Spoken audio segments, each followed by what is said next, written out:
Hello everyone, welcome to अधिगम शिल्प। मेरा नाम शोभना है और सीटेट सितंबर 2026 को टारगेट करते हुए कर रहे हैं आज हम पीवाईक्यू सीरीज सीडीपी का, जिसमें आज के जो क्वेश्चंस हैं वो आपके फेब 2026 में जो पेपर हुए थे 7 फेब को, उसका आपका ये पेपर आपको देखने को मिल रहा है। और इसकी हम आज कर रहे हैं प्योर एनालिसिस, प्योर 15 क्वेश्चंस को डिस्कस कर रहे हैं हम यहाँ पे, सो दैट कि आपके एग्जाम्स का जो लेटेस्ट पैटर्न है वो आपको यहाँ पे अच्छी तरीके से देखने को मिल जाए, और साथ ही साथ कॉन्सेप्चुअल जो क्लैरिटी है वो भी हम क्वेश्चंस के थ्रू करते जाएंगे। तो चलिए 15 क्वेश्चंस जो है उसकी तरफ आज मूव करते हैं और क्वेश्चन नंबर 1 की तरफ हम देखते हैं। सो क्वेश्चन नंबर 1 हमसे कह रहा है misconceptions among the student should be dash and intuitive guesses should be dash among students in primary grades. यानी कि प्राथमिक कक्षाओं के जो छात्र होते हैं उनकी भ्रांतियां, मतलब उनके पास जो किसी चीज को लेकर के मिसकंसेप्शंस है, उनके साथ हमें बीइंग अ टीचर हमें क्या करनी चाहिए, और उनका जो सहज अनुमान होता है, यानी कि वो जो गेस करते हैं किसी चीज को लेकर के अपना पॉइंट ऑफ व्यू रखते हैं, उनको हमें डैश करनी चाहिए। कहने का मतलब है कि बच्चे ने बोला आपसे कि एडिशन के कॉन्सेप्ट्स को लेकर के उसके पास में मिसकॉन्सेप्शन है कि उसने लिखा 3 + 3 7। तो ये जो उसके पास है ये क्या है, ये उसके मिसकंसेप्शंस हुए, क्योंकि अभी उसको अपने टॉपिक्स को लेकर के इतनी क्लैरिटी नहीं आई है, भ्रांतियां जिसको हम कहते हैं। तो ये चीजें उसकी जो है आपको देखने को मिली है। तो आप बीइंग अ टीचर इस मिसकंसेप्शंस को क्या करेंगे, क्या आप इसको जो है करने की कोशिश करेंगे। तो देखिए, जब भी आप बच्चे के मिसकंसेप्शंस देखते हैं किसी टॉपिक को लेकर के, आप देखते हैं कि उसको जो है उसकी अवधारणाएं जो है उसमें आपको भ्रांतियां दिखाई देती है, तो वहां पे आप उसको पकड़ते हैं, एक्नॉलेज करते हैं, एक्नॉलेजमेंट का काम करते हैं, यानी कि आप उस चीज पे ध्यान देते हैं, अटेंशन पे करते हैं, और जिसको ध्यान हम हिंदी में कहेंगे, और इस चीज पे आप क्या करते हैं, आप इस चीज पे वर्कआउट करते हैं। यानी आपको ये समझ में आ गया इस चीज को देखकर कि बच्चे ने 3 + 3 7 लिखा है, यानी कि इसको कॉन्सेप्ट की क्लैरिटी अभी इतनी ज्यादा नहीं हुई है। तो आप फिर से इसको क्या करेंगे, इस चीज पे आप इसको दोबारा से एडिशन का कॉन्सेप्ट जो है वो समझाने की कोशिश करेंगे। यानी आपने ध्यान दिया और आपने उस पर वर्कआउट करना स्टार्ट किया। यानी कि यहाँ पे हम कर रहे हैं मिसकंसेप्शंस के साथ, इग्नोर बिल्कुल भी नहीं, डिसमिस्ड यानी बर्खास्त नहीं कर रहे, खत्म नहीं कर रहे, हम उस पर ध्यान केंद्रित कर रहे हैं। ठीक है, एक्नॉलेजमेंट। अब जो इंट्यूटिव गेसेस है किसी चीज को लेकर के, जैसे सपोज आपने बोला कि पानी कहाँ से आता है, और बच्चे ने आपको बोला कि पानी तो मेरे जो है टैप वाटर से आता है, मेरे टैप से आता है। तो ये उसने अपने इंट्यूशंस लगाए, अपने गेस लगाए, अपने क्लूज लगाए हैं जो उसने देखा। तो उस क्लूज को आपको यहाँ पे क्या करना है, क्या उस क्लूज को आपको डिस्करेज करना है कि अरे ये थोड़ी होता है, ये तो टैप से तो टैप तो एक जरिया है, पानी तो कहीं और से आता है। बिल्कुल भी नहीं, आपको उसके क्लूज को प्रोत्साहित करना है, वहां पे आपको प्रोत्साहन देना है, एनकरेजमेंट देना है, ताकि उसको जो कॉन्सेप्ट्स है, उसके जो क्लूज है, उनके जो गेसेस हैं, उसको वो आगे जो है एक तो अपने गेसेस को लेकर के वो आपके साथ में एक्टिवली अपनी बातें रख पाएगा, और दूसरी चीज है उसको इंटरेस्ट भी पैदा होगा। तो वहां पे आप उसके गेसेस को एनकरेज करने का काम करते हैं, प्रोत्साहित करने का काम करते हैं। यहाँ पे डिस्करेज आप बिल्कुल भी नहीं करेंगे किसी चीज को, क्योंकि जब आप डिस्करेज कर देंगे वहां पे बोले नहीं नहीं ऐसा थोड़ी होता है, तुम कुछ भी बोल रहे हो, तो फिर वहां पे बच्चा जो है क्या हो जाएगा, बच्चा बिल्कुल ही ज्यादा आपके साथ में कनेक्शंस बनाना कम कर देगा, जवाब देना कम कर देगा, क्योंकि उसको प्रोत्साहन नहीं मिलेगा। ये प्राइमरी ग्रेड्स के बच्चे हैं, इनके अपने तो इतने कॉन्सेप्ट्स आप देखेंगे नहीं। चलिए second number, the ability of hand eye coordination, यानी कि बच्चे के हैंड में और आई के कोऑर्डिनेशंस और balance and manual dexterity is affected. यानी कि निम्नलिखित में से किस में आप देखते हैं कि व्यक्ति के हाथ और आंख के तालमेल में आपको देखने को मिलता है प्रॉब्लम। ठीक है, चलिए संतुलन और शारीरिक निपुणता की क्षमता भी इसमें प्रभावित है। यानी कि आप कुल मिलाकर के बच्चे के हैंड में प्रॉब्लम देख रहे हैं, आप उसके आई में प्रॉब्लम देख रहे हैं, आप उसके फिजिकल स्ट्रक्चर में प्रॉब्लम देख रहे हैं और उसके बैलेंस में भी, कोऑर्डिनेशन में भी प्रॉब्लम देख रहे हैं। तो ये कौन सा होता है, चलिए देखते हैं। क्या ये डिस्फेजिया होता है? देखिए, डिस्फेजिया होता है जब आपके भाषा वैकल्प नाम से ये यानी लैंग्वेज से रिलेटेड जब आपको प्रॉब्लम होती है तो वो कहलाता है। डिस्प्रेक्सिया होता है हमारा जब हमें हमारे मोटर स्किल्स में हमें प्रॉब्लम्स नजर आती है। ठीक है, तो ये होता है गति सामान्य वैकल्य, मतलब कि आपके गतिविधि में आपको दिक्कतें दिख रही। यहाँ पे आप बहुत प्रॉपर तरीके से देख रहे हैं कि बच्चा हैंड आई के कोऑर्डिनेशंस को नहीं कर रहे हैं, मोटर स्किल्स अफेक्टेड है। यहाँ पे आप उसके बैलेंस में भी देख रहे हैं दिक्कतें आ रही है। इवन कि आप देख रहे हैं कि मैनुअल डेक्सटेरिटी जो है आपका, शारीरिक निपुणता, वहाँ भी उसके में आपको प्रॉब्लम्स देखने को मिल रही है। तो ये मोटर स्किल्स वाली चीजें आपको डिस्लेक्सिया में देखने को मिलती है। नेक्स्ट, डिस्लेक्सिया के बारे में आपको पता है। डिस्लेक्सिया होता है जब बच्चे को रीडिंग और राइटिंग से रिलेटेड प्रॉब्लम होती है, लेटर्स को लेकर के, नंबर्स को लेकर के जब कंफ्यूजन बच्चों को देखने को मिलता है, वो आपका डिस्लेक्सिया कहलाता है। डिसकैल्कुलिया क्या है? गणुजीय वैकल्प जिसमें आपको कैलकुलेशन से रिलेटेड दिक्कतें बच्चों में देखने को आएगी। ये कैलकुलेट करने में इनको कंफ्यूजन, दिक्कतें महसूस होती है। तो यहाँ पे ना तो डिस्लेक्सिया की बात हुई है, ना डिसकैल्कुलिया की बात करी गई है, डिस्फेजिया की भी नहीं। एक आपका मोटर स्किल्स अफेक्टेड है, यानी सेकंड नंबर ऑप्शन यहाँ पे है। नेक्स्ट, थर्ड है development of children.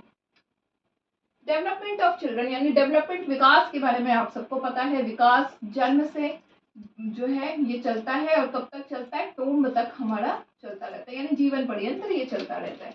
Continuous nature का होता है आपका, और ये थ्रू द लाइफ साइकिल आप देख रहे चलता है, और इसके कई सारे डेवलपमेंट्स के डोमेन हैं। हर एक डोमेन एक दूसरे के साथ इंटर रिलेटेड है। ठीक है, इमोशनल हो गया, कॉग्निशन हो गया यानी संज्ञान हो गया, मोटर स्किल्स हो गए, आपके सोशल स्ट्रक्चर हो गए, लैंग्वेज, कई सारे इसके डोमेन्स हैं। ठीक है, काफी आप इसको व्यापक तौर से विकास को आप मानते हैं। आप जीवन पर्यंत कुछ ना कुछ सीख रहे हैं, जो भी आप सीख रहे हैं यानी आपका विकास हो रहा है। चलिए, ये तो बात हुई। अब ऑप्शंस में देखते हैं। Unfolds in a random manner which does not have any pattern। क्या आपने अब तक ये देखा कि विकास जो है बिना किसी पैटर्न के अनियमित तौर पर प्रकट होता है? क्या आपने इसमें पैटर्न नहीं देखा? आपने तो अभी भी बात किया कि जन्म से लेके टूम्ब तक चलता है, तो पैटर्न तो है। साथ ही साथ कॉन्टिन्यूअस नेचर का है, ये सतत प्रक्रिया है, ये continuously through out the life cycle आप देख रहे हैं। और आपने ये भी देखा कि ये जो है एक दूसरे के, इसके जो डोमेन्स हैं वो एक दूसरे के साथ इंटर रिलेटेड है। ये सारे एक दूसरे से इंटर रिलेटेड हैं। तो ये सारे पैटर्न ही तो हैं कि एक कॉग्निशन का इफेक्ट अगर हो गया तो बच्चों के इमोशनल स्टेबिलिटी में इफेक्ट होगा, उसके आपके जो है बाकी चीज़ों में, सोशल स्ट्रक्चर में भी, आपको सोशल स्किल्स में भी देखने को मिलेगा। तो यानी कि रैंडम मैनर में तो चल नहीं रहा है। एक तो ये रैंडम बिल्कुल नहीं चलता, आपको पता है ये क्या होता है, ये आपको चलता है एक तौर और तरीके से। जन्म से बच्चा जन्म लेगा तो वो एक तरीके के साथ सिस्टमेटिक वे में, आप कहते हैं व्यवस्थित तरीके से चलता है, सिस्टमेटिकली व्यवस्थित तौर पे ही चलता है। ये चीजें आपने देखी है, तो रैंडम तो हम बोल ही नहीं सकते बिना किसी। फर्स्ट वाला ऑप्शन इज एलिमिनेटेड। चलिए, नेक्स्ट कह रहा है कि विकास जो है मल्टी डायमेंशनल है एंड मल्टी डायरेक्शनल है। बिल्कुल सही बात है। अभी हमने देखा कि विकास, डेवलपमेंट जो है, इसके कई सारे आपको डोमेन्स देखने को मिला है, तो बहुआयामी है और बहुदिशात्मक है। आपने कई इसके दिशा देखे हैं, कई सारे डोमेन्स देखे हैं, कई सारी जगहों पे आपने उसको देखा है कि विकास होता है। किसी का हो सकता है लैंग्वेज में डेवलपमेंट हो रहा हो, किसी का हो सकता है कुकिंग में डेवलपमेंट हो रहा हो। तो मतलब जितने भी डोमेन्स हैं बहुदिशात्मक है और बहुआयामी है। किसी एक चीज को पकड़ के आप नहीं कहते कि ये चीज हुई है तभी विकास हुआ है। आप किसी की मैच्योरिटी को, परिपक्वता को देखते हैं तो भी आप कहते हैं कि इसका तो डेवलपमेंट हुआ है, मैंने पहले देखा था ये मैच्योर था, अब देखो कितना मैच्योर हो गया। तो वो भी तो विकास बहुआयामी हुआ, तभी तो आप कह पा रहे हैं, बहुदिशात्मक हुआ तभी आप कह पा रहे हैं। तो ये बात बिल्कुल सही है। विकास वृद्धि का पर्याय है। देखिए विकास और वृद्धि जो है ना, आपको पता है हम एक जनरली एक तरह से यूज तो कर लेते हैं, बट डेवलपमेंट का एक हिस्सा है ग्रोथ। जहाँ डेवलपमेंट के कई सारे डोमेन्स है, कई मल्टी डायमेंशनल, वहीं ग्रोथ एक ही दिशा में है, एक ही चीजों में है। जब किसी के शारीरिक तौर पे उसकी हाइट, उसकी विड्थ या फिर उसका वेट या फिर उसकी लेंथ हो गई, तो इन ऐसी चीजें जिनको आप किसी को फिजिकल तौर पे, शारीरिक तौर पे देख रहे हैं और आप वहां पे उसको देख करके माप पा रहे हैं, मेजर कर पा रहे हैं, तो वो आपका कहलाता है ग्रोथ, जो कि विकास का एक हिस्सा है। ठीक है, तो ये पर्याय तो नहीं हुआ। It is simple and unitary process. सरल कभी भी नहीं है, ये कॉम्प्लेक्स प्रोसेस है। चाहे जो भी प्रोसेस आप देखते हैं, चाहे लर्निंग होती है आपकी, चाहे डेवलपमेंट होता है आपका, चाहे जो भी है, ये सारे कॉम्प्लेक्स प्रोसेस हैं, क्योंकि ये बहुत सारी चीजों को लेकर के चलते हैं। एकात्मक है नहीं, एक दिशा में तो है नहीं, बहुदिशात्मक है, आपने अभी अभी देखा है। सो अगर हम देखें तो सेकेंड नंबर ऑप्शन था ना, हाँ, सेकेंड नंबर ऑप्शन इसका राइट ऑप्शन बन रहा है कि विकास जो है वो मल्टी डायरेक्शनल है और मल्टी डायमेंशनल है। चल next, principle of cephalocaudal development talk about dash of development. चलिए, प्रिंसिपल ऑफ डेवलपमेंट की बात हो रही है और डेवलपमेंट में आपने देखा था कि दो तरह के प्रिंसिपल ऑफ डेवलपमेंट आपने देखा था।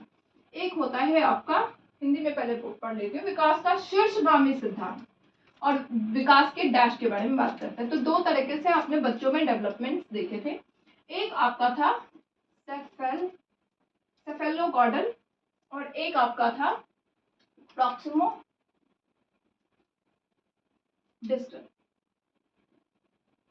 ठीक है, तो सेफेलोकॉर्डल में आपने देखा था, जिसको हिंदी में हम कहते हैं शीर्षगामी, और इसको हम कहते हैं समीप दूरस्थ। ठीक है, अब शीर्षगामी क्या है कि एक बच्चा है, तो आप इसके डेवलपमेंट में देखेंगे कि सबसे पहले डेवलपमेंट इसके सिर से स्टार्ट होगा और फिर ये डेवलपमेंट कहाँ तक जाएगा, इसके टो तक जाएगा। शीर्षगामी नाम से ही है, यानी कि ये लंबवत तरीके से, परपेंडिकुलर तरीके से चलता है। सिर से पैर तक जिसको आप कह रहे हैं। ठीक है, यानी कि एक बच्चे का सबसे पहले नेक पे कंट्रोल आपने देखा होगा, फिर आपने देखा इसके अपर बॉडीज में कंट्रोल आता है, जिसकी वजह से ये चलना स्टार्ट करता है। फिर आप देखेंगे इसके नीज में कंट्रोल आता है, जिसकी वजह से ये क्या करता है, क्राउल करना स्टार्ट करता है। और फिर आप देखेंगे धीरे धीरे इसके पैरों में मजबूती आती है, जिसकी वजह से ये बच्चा जो है चलना स्टार्ट करता है। ये आपका प्रिंसिपल ऑफ सेफेलोकॉर्डल यानी शीर्षगामी जो है वो कहता है। समीप दूरस्थ प्रॉक्सिमो डिस्टल हमसे कहता है कि एक बच्चा जो है उसके सेंटर से ये फार तक की बात करता है, यानी कि केंद्र से परिधि तक, दूर तक।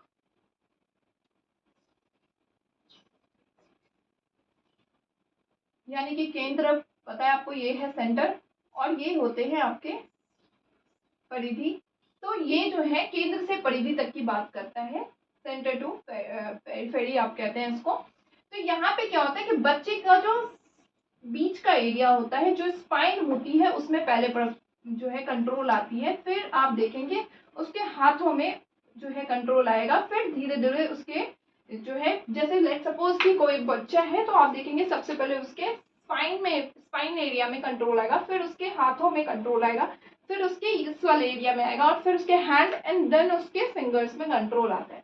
तो ये चीजें आपकी प्रॉक्सिमो डिस्टल कहती है कि जहाँ पे सबसे पहले सेंटर एरिया से बच्चों के डेवलपमेंट्स होते हैं, फिर आप उसके हैंड में धीरे धीरे उसके फिंगर्स में कंट्रोल जाता है। ठीक है, चलिए ये दोनों चीजें प्रिंसिपल ऑफ डेवलपमेंट में हमने पढ़ लिया। अब क्वेश्चन की तरफ एक बार मूव करते हैं। प्रिंसिपल ऑफ सेफेलोकॉर्डल डेवलपमेंट जो है, विकास का शीर्षगामी सिद्धांत जो है, वो क्या कहता है? क्या ये कहता है कि मल्टी डायमेंशनल है, ये एकाधिक आयाम है, ये मल्टीपल डायमेंशनल है। क्या आपने अभी देखा कि सेफेलोकॉर्डल जो है वो मल्टीपल आयाम था? हमने तो सिर से पैर तक देखा, बस इतनी ही बात करी है, तो ये तो हुआ नहीं। क्या आपने इसको कॉन्टिन्यूस नेचर का देखा कि बीच में जो रुक रुक के कंट्रोल हुआ? नहीं, वो आपका जो है पैटर्न सिस्टमेटिक तरीके से पहले अपर बॉडीज में कंट्रोल आया, फिर धीरे धीरे लोअर बॉडीज में, और धीरे धीरे जाते जाते पैरों तक कंट्रोल आया। तो ये असतत स्वरूप हमने नहीं देखा। ऑर्डरली सीक्वेंस, बिल्कुल अभी हमने बोला सिस्टमेटिक, व्यवस्थित तरीके से, या फिर ऑर्डरली हमने देखा कि पहले सिर पे कंट्रोल आया, बच्चे के नेक पे कंट्रोल आया, फिर उसके अपर बॉडीज में आया, फिर उसके घुटने में कंट्रोल आया, फिर उसके पैरों में कंट्रोल आया। तो ये व्यवस्थित तरीके से चल रहा है। लीनियर नेचर, रैखिक स्वरूप ये है नहीं। तो सेकंड नंबर ऑप्शन इसका राइट ऑप्शन बन रहा है। क्वेश्चन नंबर 5 कह रहा है which of the following is an effective strategy for teaching children with autism. Autistic बच्चे, स्वालीन क्रम विकार से जूझ रहे बच्चों को पढ़ाने के लिए कौन सी प्रभावी रणनीति अपनानी है? देखिए, ऑटिस्टिक बच्चों के बारे में, स्वालीन विकार वाले बच्चों के बारे में पता है कि इनका सोशल इंटरेक्शन जो होता है लोगों के साथ, वो काफी आपको कम देखने को यहाँ पे मिलता है। इनके आई कांटेक्ट में भी आपको दिक्कतें आएगी, आपसे बातें करेंगे तो इनका आई कांटेक्ट, आई कोऑर्डिनेशन कम रहता है। साथ ही साथ आप देखेंगे ऐसे जो बच्चे होते हैं वो अपने इमोशंस, अपनी भावनाओं को व्यक्त करने में असमर्थ होते हैं, वगैरह वगैरह। रेपिटेटिव बिहेवियर आपको इनके अंदर देखने को मिलता है, बार बार चीजों को दोहराने जैसी चीजें आपको देखने को मिलेगी। तो ये सारी चीजें आपको यहाँ पे देखने को मिलती है। अब आप ऐसे बच्चों को जानते हैं, ऑटिस्टिक स्वालीन विकार वाले बच्चों को जानते हैं, और आपको एक जो है प्रभावी रणनीति अपनानी है, तो आप क्या करेंगे? Avoiding use of any audio visual aids, आप उनको किसी भी तरह के दृश्य श्रव्य सामग्री के प्रयोग से बचाएंगे। इससे क्या फायदा होगा? जब आप दृश्य और श्रव्य सामग्री से बचा देंगे तो उससे क्या ही बच्चा का फायदा होगा? जब आप मल्टी सेंसरी ऑर्गन्स देंगे तो हो सकता है बच्चा वहां पे जो है वो बेहतर कर पाता। तो ये तो प्रॉब्लम ही, सॉल्यूशन ही नहीं है, प्रभावी रणनीति तो बिल्कुल ही नहीं है। प्रोवाइडिंग कांस्टेंट आई कांटेक्ट, निरंतर नेत्र संपर्क बनाए रखना। आपको पता है कि यहाँ पे बच्चों को आई कोऑर्डिनेशन में दिक्कतें आ रही है, वो आपके साथ उतनी ज्यादा आई कोऑर्डिनेशन नहीं कर रहा है, तो आप इसको एकदम से स्ट्रिक्टली बोलेंगे कि भैया मेरे साथ जितनी देर बात कर रहे हो नेत्र संपर्क बना के रखो, तो वो एक सही तरीका नहीं है। यहाँ बच्चा और भी ज्यादा प्रॉब्लम सफर करेगा, तो वो भी एक प्रभावी रणनीति नहीं है। Using strict discipline and punishment, आप को पता है जब उस बच्चे के साथ नेचुरली प्रॉब्लम है तो आप उसके साथ सख्त अनुशासन लगा लेंगे या दंड दे देंगे तो उससे प्रॉब्लम का सॉल्यूशन नहीं है।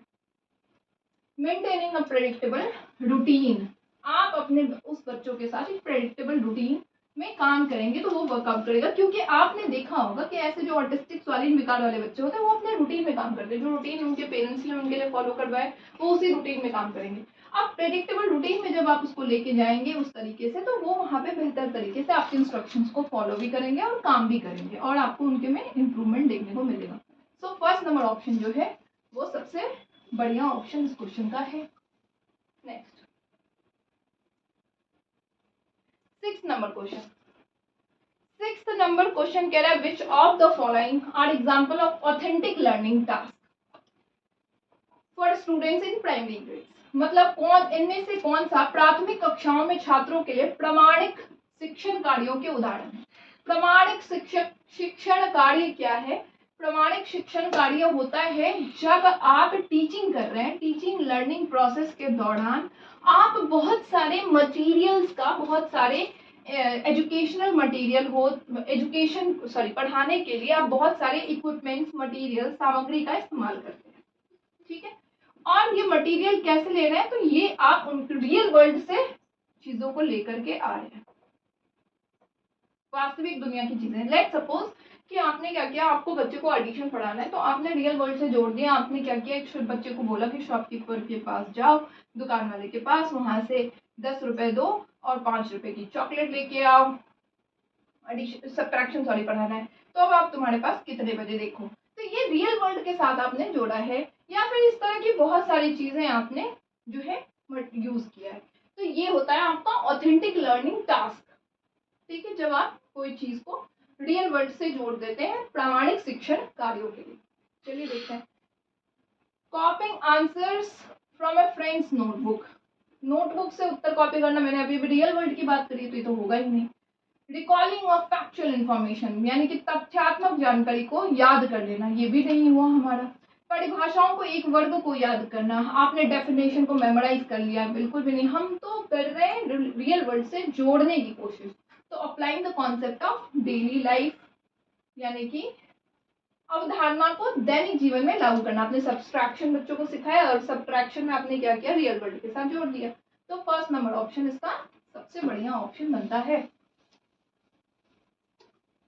ठीक है, नेक्स्ट है 7th number question, taking allowed to oneself with no intent to communicate with other is dash in childhood यानी दूसरों के साथ संवाद ना करने के इरादे से खुद से जोर से बात करना, यानी बच्चा जो है खुद से ही अपने आप से ही बार बार बातें कर रहा है। और ये बचपन में कैसा है, तो आपने वाइगॉस्की के स्पीचेस के बारे में पढ़ा है। एक सोशल स्पीच होता है, सामाजिक स्पीच होता है, एक आपका होता है प्राइवेट स्पीच यानी निजी स्पीच, और एक होता है इंटर स्पीच।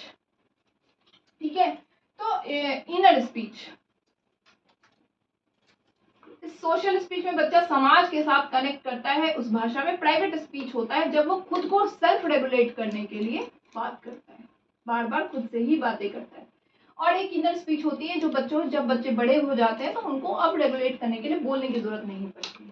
ठीक है, तो ये चीजें आपकी होती है। और ये जो प्राइवेट स्पीच होती है, ये जो है यही आपका यहाँ पे बात करा जा रहा है कि बच्चा जो है दूसरों के साथ संवाद नहीं कर रहा है, बट ना करने के इरादे से खुद से जोर से बातें कर रहा है, अपने आप से बातें कर रहा है। तो क्या ये आपके लिए एबनॉर्मल चीजें आपने देखी है और प्राकृतिक चीजें हैं? बिल्कुल भी नहीं।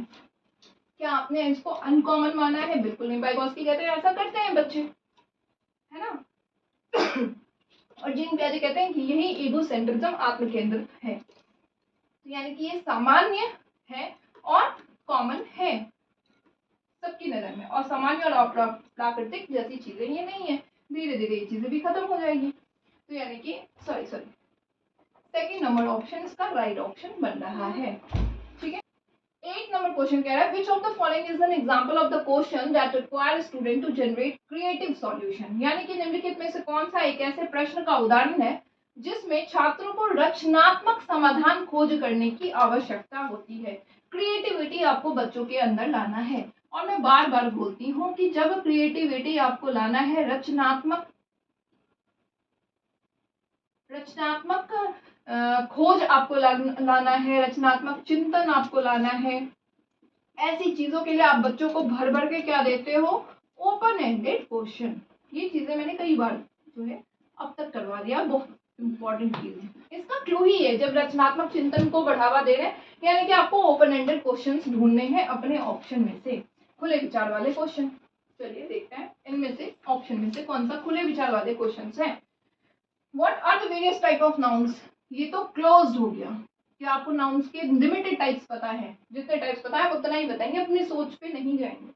How would you rewrite the given text from the perspective of an object rather than a person, यानी आप किसी व्यक्ति के बजाय किसी वस्तु के परिप्रेक्ष्य में दिए गए पाठ्य को फिर से कैसे लिखेंगे। अब यहाँ पे बच्चों के अंदर जो है अपनी विचार अपने थॉट्स को बच्चे लेके आएंगे और उसको वो करेंगे, क्योंकि ये है ओपन एंडेड क्वेश्चन। अब बच्चों को आपने यहाँ पे आजादी दी है कि तुम अपने विचार लेके आओ और इस चीज को बस व्यक्ति के बजाय वस्तु के परिप्रेक्ष्य में जो है तुमको लिखना है, लेकिन अपना पॉइंट ऑफ व्यू तो बच्चे अपना देंगे, अपनी सोच अपनी लेके आएंगे। तो ये वाला सही है। What is the definition of noun भी closed ended क्वेश्चन हो गया, तो ये हुआ नहीं। संज्ञा की परिभाषा, आप वाक्य में कर्ता की पहचान, ये भी क्लोज्ड एंडेड क्वेश्चन हो गया, क्योंकि आप वाक्य देखेंगे और उसमें से आप आइडेंटिफाई कर लेंगे, तो वो तो काम हुआ नहीं। सो सेकंड नंबर ऑप्शन इसका राइट ऑप्शन बन रहा है। 9th नंबर क्वेश्चन कह रहा है, according to Vygotsky theory of the zone of proximal development refers to, Vygotsky के सिद्धांत के अनुसार समीपस्थ विकास का जो क्षेत्र है वो क्या है। एक बार ZPD का दायरा देख लेते हैं फिर से। ZPD होता है हमारा कि पहली बात कि ये है बच्चे का अभिसंज्ञान, बच्चे का कॉग्निशन यहाँ पे, ठीक है। अब ZPD कहता है कि सबसे पहले बच्चे के संज्ञान को आप देखो कि बच्चे का दिमाग कितना है, फिर उसकी परिपक्वता मैच्योरिटी को देखिए कि वो कितना काम करने के कैपेबल है, और अगर वो करने के कैपेबल है, उसके एज के अप्रोप्रिएट वो काम कर सकता है, तो आप उसके संज्ञान को बढ़ाइए। ठीक है, तो जब आपने इसके संज्ञान को जो है ये इस दायरे से इस दायरे तक बढ़ाया, तो ये आपका होता है ZPD। कैसे बढ़ाया आपने, देखते, आपने बच्चे को सबसे पहले पता था, क्या एग्जांपल ले सकते हैं, एडिशन का तो बहुत बड़ा एग्जांपल लिया है। आपने बच्चे को सबसे पहले पढ़ाया लेटर्स फॉर्मेशन के बारे में। ठीक है, अब लेटर फॉर्मेशन के बारे में जब पढ़ाया है आपने, 3 लेटर्स को फॉर्म करना बता दिया है। अब बच्चा कैपेबल है एज के अप्रोप्रिएट 4 लेटर्स पढ़ाने के लिए, तो आप उसके अभी 3 लेटर्स तक इसका संज्ञान है, यहाँ तक वो काम कर रहा है, और आपको 4 लेटर तक उसको लेके जाना है। तो जब आप इसको लेके जाएंगे तो आप यहाँ पे इस प्रोसेस के दौरान क्या करेंगे, बच्चों को स्कैफोल्डिंग देंगे, यानी कि टेम्पररी हेल्प देंगे। आप उसको फोनिक्स के साथ में जो है हेल्प करेंगे और उसको यहाँ तक लेके गए। अब बच्चा ये काम करने के लिए कैपेबल है, कैपेबल हो गया, तो ये आपका ZPD। और ये स्कैफोल्डिंग आलम्बन का काम कौन कर रहे हैं, ये कर कौन रहे हैं, MKO, more knowledgeable than others. या तो ये आपके टीचर हो सकते हैं, या तो ये आपके फ्रेंड्स हो सकते हैं, या तो पेरेंट्स हो सकते हैं, रिलेटिव्स हो सकते हैं, वगैरह वगैरह। लेकिन एक बात तो तय है कि MKO वही होंगे जो आपसे इस क्षेत्र में ज्यादा जानकारी रखते होंगे। ठीक है, तो ये आपका ZPD का होता है। अब देखते हैं, द लेवल ऑफ स्किल और knowledge a student is unlikely to ever achieve, यानी कि एक छात्र के कौशल या ज्ञान के स्तर जिसे कभी हासिल करने की संभावना नहीं है, बिल्कुल भी नहीं है। संभावना है तभी आप वर्कआउट कर रहे हैं, संभावना है और उसको विकास करना है आपको। तो ये ऑप्शन खत्म।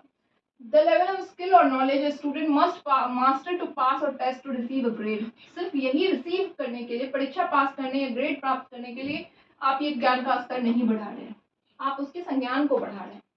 The level of skill or knowledge a student has already mastered। अब जो मास्टर कर लिया है हम उससे ज्यादा आगे बढ़ रहे हैं, तो ये वाली बात भी नहीं बनती। The level of skill or knowledge a student is capable of mastering right with the help of MKO। कौशल या ज्ञान का वो स्तर जो एक छात्र मदद से महारत हासिल करने में सक्षम है। 3 लेटर्स कर रहा था, 4 लेटर्स के लिए सक्षम था, तो आपने उसको यहाँ पे टेम्पररी हेल्प दिया था। तो 4th नंबर ऑप्शन इसका राइट ऑप्शन बन रहा है। ठीक है, next 10th number question. 10th number question है फॉर्मेटिव असेसमेंट। फॉर्मेटिव असेसमेंट के बारे में पता है, ये ड्यूरिंग द सेशन चलता है। ठीक है, और ये इम्प्रूवमेंट की बात करता है, यानी कि सुधार की बात यहाँ पे की जाती है, बच्चे के हर एक क्षेत्र के बारे में बात करते हैं।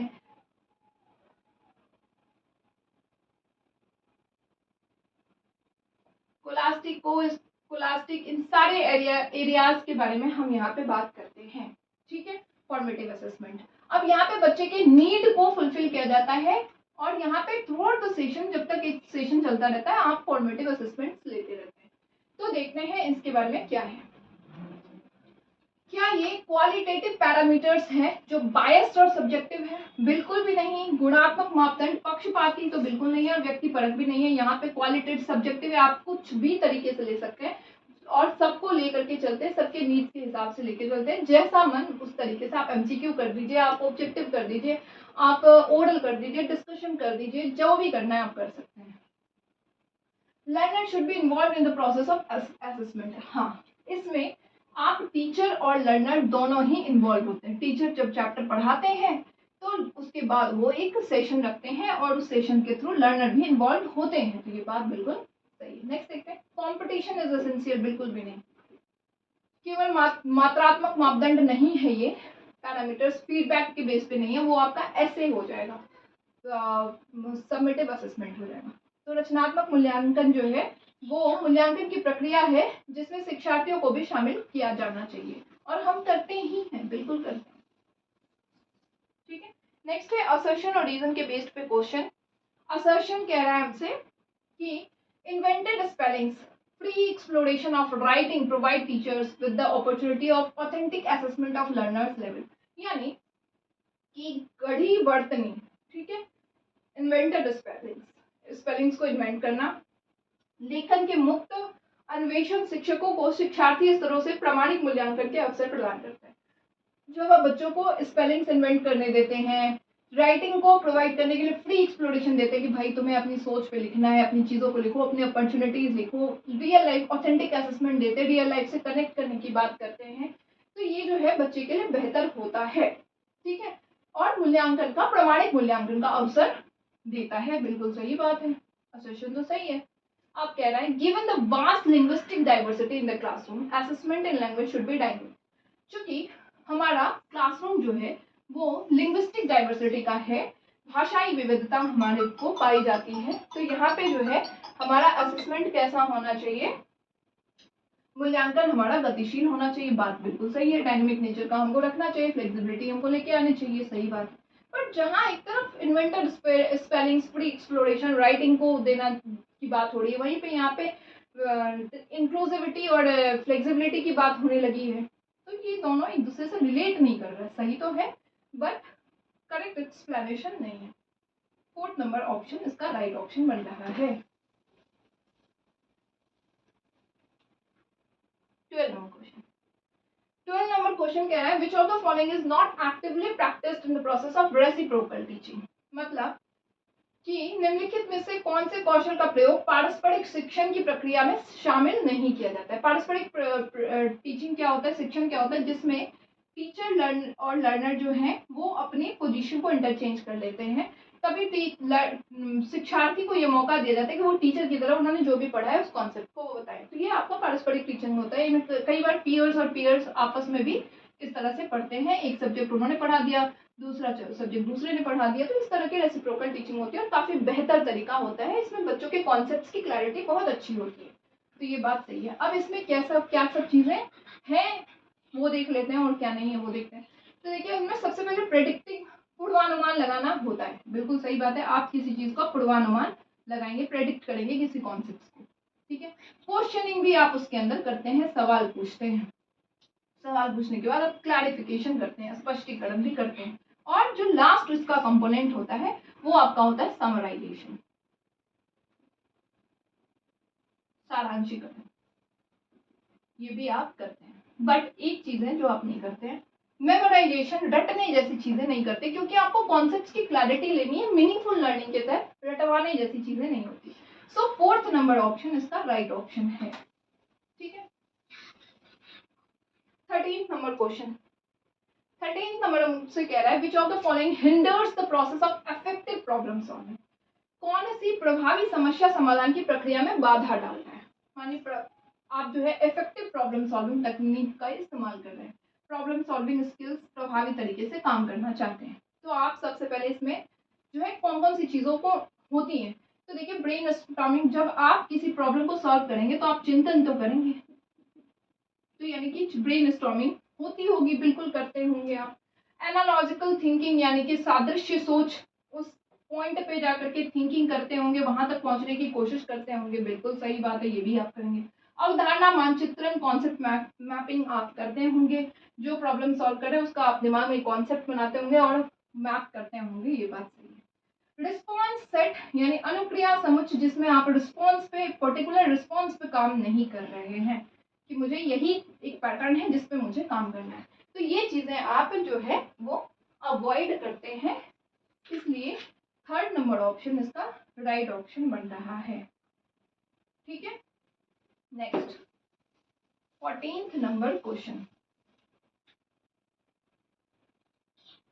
14th नंबर क्वेश्चन है learning is always situated in social context. बिल्कुल सही बात है कि सीखना जो है वो हमेशा एक सामाजिक संदर्भ में स्थित है, क्योंकि जब लर्निंग आप करते हैं तो आप किस स्कूल जा रहे हैं, स्कूल भी आपका एक सामाजिक संरचना है, सोसाइटी के साथ कनेक्ट हो रहे हैं, आप पेरेंट्स से सीख रहे हैं, आप नेबर से सीख रहे हैं, आप पीयर से सीख रहे हैं, तो ये सारे आपके सोशल कॉन्टेक्स्ट हैं। आप अकेले तो सीख नहीं रहे हैं, लोगों के साथ मिल के सीख रहे हैं, और जब आप लोगों के साथ मिलते हैं तो वो आपका सोशल कॉन्टेक्स्ट कहलाता है, सामाजिक संदर्भ कहलाता है, तो बिल्कुल सही बात है। Reason, what is learned can not be separated from how it is learn and use. जब आप कोई चीज एक बार सीख लेते हैं तो उसे सीखने और उपयोग करने के तरीके से अलग नहीं किया जा सकता। बिल्कुल सही बात है। अब तक A to Z आपने जो पढ़ा लेटर वो भूले कभी? कभी आपको T में कंफ्यूजन हुआ? कभी आपको S में कंफ्यूजन हुआ? B में कंफ्यूजन हुआ? नहीं हुआ। जो आपने एक बार सीख लिया वो अलग नहीं किया जा सकता। ये बात भी बिल्कुल सही है और दोनों एक दूसरे से रिलेटेबल है कि लर्निंग सोसाइटी में होती है और जब आप एक बार कोई चीज सीख लेते हैं तो वो अलग नहीं हो सकता। सो थर्ड नंबर ऑप्शन इसका राइट ऑप्शन बन रहा है। Both A and R true and R is the correct explanation of A. Last 15th number question. 15th number question हमसे कह रहा है students with mastery goal orientation set.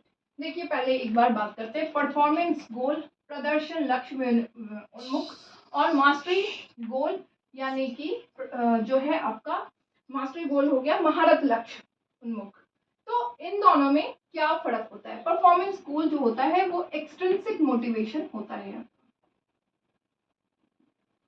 यानी कि बाह्य, आप कह सकते हैं बाह्य आपका अभिप्रेरणा होता है। ठीक है, क्योंकि यहाँ पे आपके पास जो काम करने का मोटिव है वो ग्रेड लाना है बेहतर, या दूसरों से बढ़िया करना, कंपटीशन की भावना है, या आप अपनी तारीफ एप्रिशिएशन के लिए काम कर रहे हैं। कुल मिलाकर के आपको इसलिए पढ़ना है क्योंकि आपको अच्छे अच्छे नंबर चाहिए, दूसरों के साथ में अपने दोस्तों से फर्स्ट आना है। तो इस तरह की चीजें आपके अंदर है, बाह्य अभिप्रेरणा इसलिए कहा जाता है।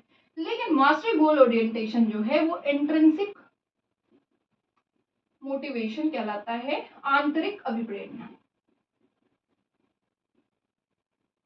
आंतरिक अभिप्रेरणा, यहाँ पे आपको इस बात से कोई फर्क नहीं पड़ता कि आपके ग्रेड्स में कैसे मार्क्स आए हैं, लो भी आए हाई भी आए, लेकिन आप अपने स्किल्स को बढ़ाने के लिए पढ़ रहे हैं, आप अपने इंटरेस्ट के लिए पढ़ रहे हैं।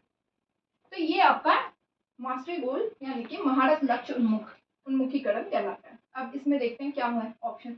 लो goals to avoid failure, failure से बचने के लिए आप पढ़ रहे हैं? बिल्कुल भी नहीं। अगर मास्टरी गोल में आप फेल भी कर रहे हैं ना तो कोई फर्क नहीं पड़ता, दोबारा पढ़ेंगे क्योंकि आपको इंटरेस्ट है उस चीज को सीखना है।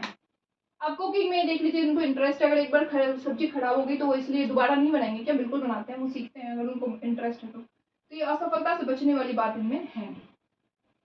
Moderate goals motivated by fear and Shem, डर और शर्म से प्रेरित मध्यम लक्ष्य तक जाने के लिए। डर और शर्म से की वजह से ये जो है पढ़ते नहीं है, इनको मन होता है तो पढ़ते हैं। High goals to impress others, दूसरों से प्रभावित होने के लिए, कंपटीशन की भावना इनके अंदर है ही नहीं। रियलिस्टिक लर्निंग गोल यानी कि यथार्थवादी सीखने के लिए, अपनी सीख बनाने के लिए, अपने जीवन में अच्छा करने के लिए, अपने इंटरेस्ट को बढ़ावा देने के लिए। तो थर्ड नंबर ऑप्शन इसका राइट ऑप्शन बनता है। सो 15 क्वेश्चन हो गई है done. This is all for today. और अगर वीडियो अच्छी लगती है तो चैनल को लाइक शेयर एंड सब्सक्राइब जरूर से करिएगा। मिलते हैं नेक्स्ट सेशन में नेक्स्ट वीडियोस के साथ में, तब तक के लिए bye bye and take care.